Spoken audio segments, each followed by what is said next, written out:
আমার চ্যানেলে তোমাদের সকলকে স্বাগত।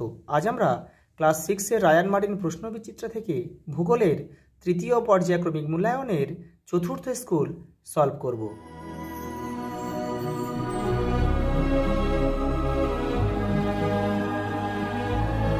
দেখে নাও 4 নম্বর স্কুল। দেখো, দ্রাঘিমা রেখার সর্বোচ্চ মান কত? 180 ডিগ্রি। পরেরটা দেখো, পৃথিবীকে উত্তর ও দক্ষিণ দুটি সমান গোলার্ধে ভাগ করেছে নিরক্ষরেখা। পরেরটা দেখো, পৃথিবীর আলোকিত ও অন্ধকার অংশের মাঝে সীমারেখাকে বলা হয় ছায়াবৃত্ত। পরের প্রশ্ন দেখো, পৃথিবীর পরিধি প্রায় 40,000 কিলোমিটার। বায়ুর আর্দ্রতা মাপক যন্ত্রের নাম হচ্ছে হাইগ্রোমিটার। দেখো, বাত পতাকার সাহায্যে বায়ুর দিক নির্ণয় করা হয়, ব্যারোমিটারের সাহায্যে বায়ুর চাপ, আর অ্যানিমোমিটারের সাহায্যে বায়ুর গতিবেগ নির্ণয় করা হয়। দেখো, পরেরটা দেখো, বায়ু দূষণের অন্যতম কারণ হলো শিল্প। পরেরটা দেখো, তুমি দীঘা বেড়াতে গেলে সেখানকার জলবায়ু হবে সমভাবাপন্ন, সমুদ্র থাকার জন্য। কিন্তু জাপানের ফুকুশিমায় পারমাণবিক শক্তি উৎপাদন কেন্দ্রে বিস্ফোরণ ঘটেছিল 2011 সালে। 31শে মার্চ 2007 সালে প্রথম আর্থ আওয়ার পালন করা হয় অস্ট্রেলিয়ার সিডনি শহরে। সাধারণ কথাবার্তায় শব্দের তীব্রতা হয় 65 ডেসিবেল। পরেরটা দেখো, শব্দের তীব্রতা পরিমাপক যন্ত্রের নাম হচ্ছে ডেসিবেল মিটার।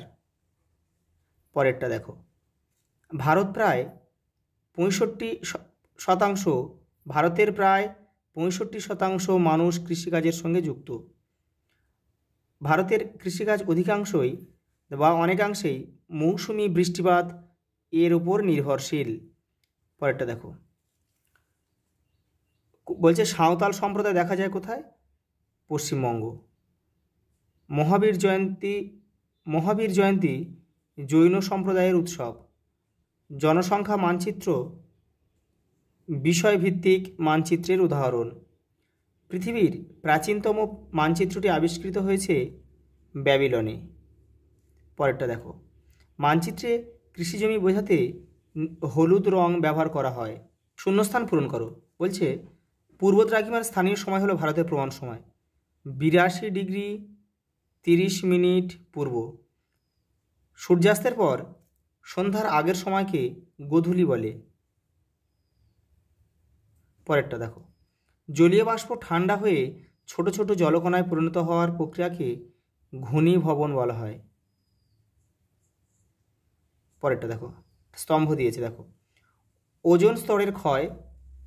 দেখো, ওজোন স্তরের ক্ষয় হলে ওজোন স্তর ক্ষয় হয় হচ্ছে ক্লোরোফ্লোরো কার্বনের জন্য।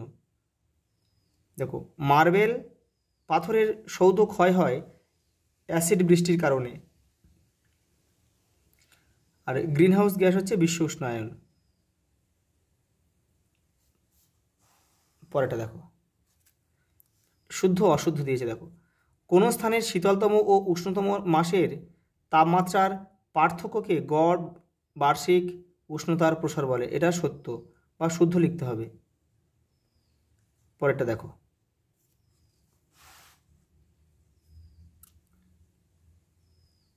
শব্দের উৎস ও শ্রোতার মধ্যে দূরত্ব বাড়লে শব্দ দূষণ বাড়ে। এটা অশুদ্ধ। পরেরটা দেখো, মানচিত্র অঙ্কন বিদ্যাকে কার্টোগ্রাফি বলে। এটা শুদ্ধ।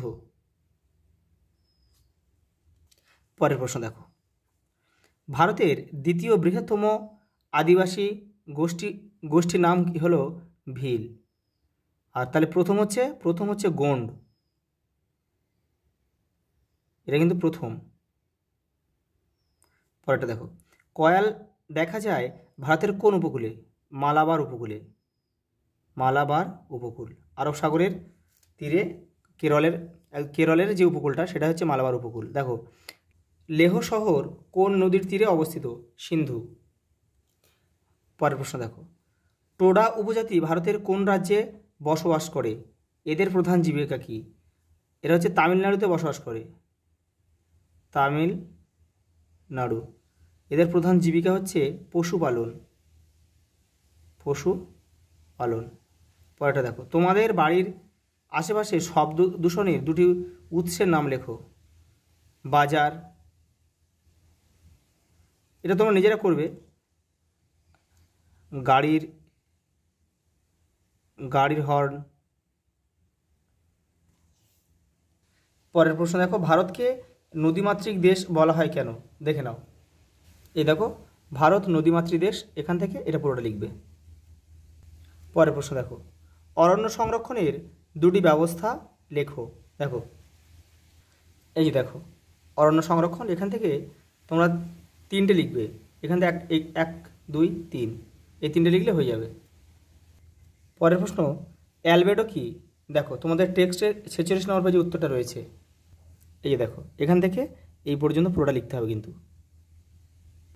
পরের প্রশ্ন দেখো, বায়ু দূষণ প্রতিকারের 3টি উপায় লেখো। তোমাদের টেক্সটের দেখো 60 নম্বর পেজে উত্তরটা রয়েছে। এই যে দেখো, বায়ু দূষণ কমাতে আমরা কী কী করতে পারি। এখানে অনেকগুলো পয়েন্ট রয়েছে, এখান থেকে তোমরা 3টে লিখবে, 3 থেকে 4টে লিখলে হয়ে যাবে। পরের প্রশ্ন দেখো, হিমালয়ের পার্বত্য অঞ্চলে মানুষের বসবাস কম কেন? দেখে নাও। এই যে দেখে নাও, পার্বত্য অঞ্চল অসমতল হয়, যাতায়াত ব্যবস্থা ভালো নয়, এছাড়া প্রচণ্ড ঠান্ডার জন্য বেঁচে থাকা খুব কষ্টকর, পাথুরে মাটির জন্য চাষবাস ভালো হয় না, ফলে এখানকার মানুষের বসবাস তুলনামূলকভাবে কম। পরের প্রশ্ন দেখো, মাটির 3টি ব্যবহার লেখো। দেখে নাও। এই যে দেখো, বইয়ে তোমাদের রয়েছে 85 নম্বর পেজে রয়েছে, কিন্তু সেখানে অতটা ডিটেলসে দেওয়া নেই, তোমরা এখান থেকে করে নিও, এখান থেকে 4টে-5টা করে নিও।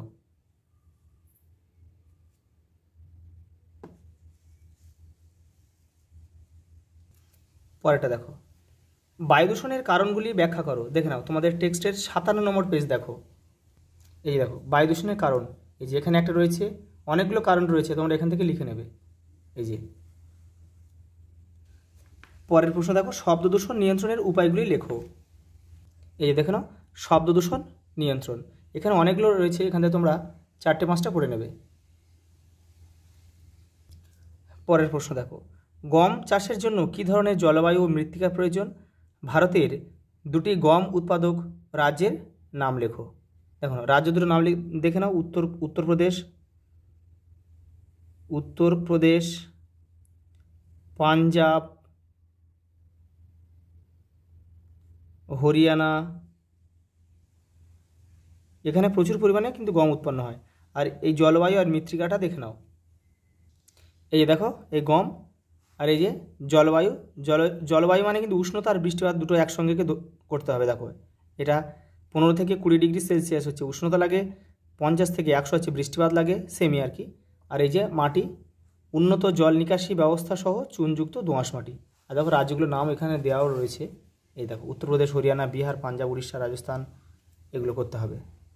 দেখো, পরের প্রশ্ন দেখো, সূর্যরশ্মির পতন কোণের ভিত্তিতে পৃথিবীকে কয়টি তাপমণ্ডলে ভাগ করা হয়েছে ও কী কী? প্রতিটি ভাগের বিশ্লেষণ করো। দেখো, 3টি ভাগে হবে, ঠিক আছে? দেখে নাও।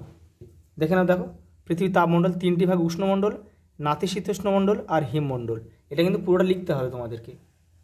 এই যে পুরোটা কিন্তু লিখতে হবে। দেখো, লাস্ট প্রশ্ন দেখো কি বলেছে।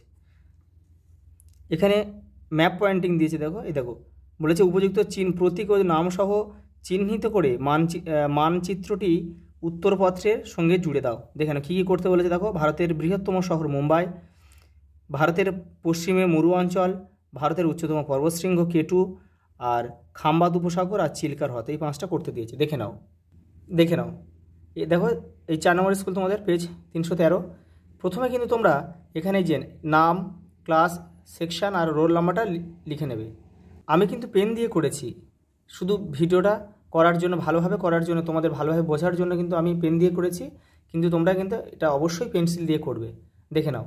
প্রথমে দেখো, এখানে আছে কেটু, ভারতের উচ্চতম পর্বতশৃঙ্গ। এই যে দেখো 3-এর দাগে রয়েছে, দাগ নাম্বারটা কিন্তু দিয়ে দেবে, নাহলে বুঝতে পারবে না কোনটা কত দাগে রয়েছে। তারপরে দেখো, ভারতের মরু অঞ্চল, এটা হচ্ছে রাজস্থানের দিকে রয়েছে, এটা 2-এর দাগের। তারপরে কী আছে দেখো, এখানে আছে খাম্বাত উপসাগর, এই যে এখানে আছে গুজরাট, এটা আছে মহারাষ্ট্র, আর এই যে জায়গাটা ফাঁকা এইটা হচ্ছে খাম্বাত উপসাগর। দেখো 4-এর দাগ। তারপর দিয়েছে মুম্বাই, ভারতের বৃহত্তম শহর দিয়েছে মুম্বাই, এটা কিন্তু এই দেখো 1-এর দাগে রয়েছে, এটা দাগ নাম্বার কিন্তু দিতে হবে। তারপর রয়েছে দেখো চিল্কা হচ্ছে একটা উপহ্রদ, কারণ কি এর একদিক কিন্তু সমুদ্রের সাথে খোলা রয়েছে। এই যে এটা হচ্ছে উড়িষ্যাতে অবস্থিত, এই চিল্কা হ্রদ, দেখো 5-এর দাগ দিয়েছি। এইভাবে কিন্তু করতে হবে। আচ্ছা, এই পর্যন্ত, দেখা হবে পরের ভিডিওতে।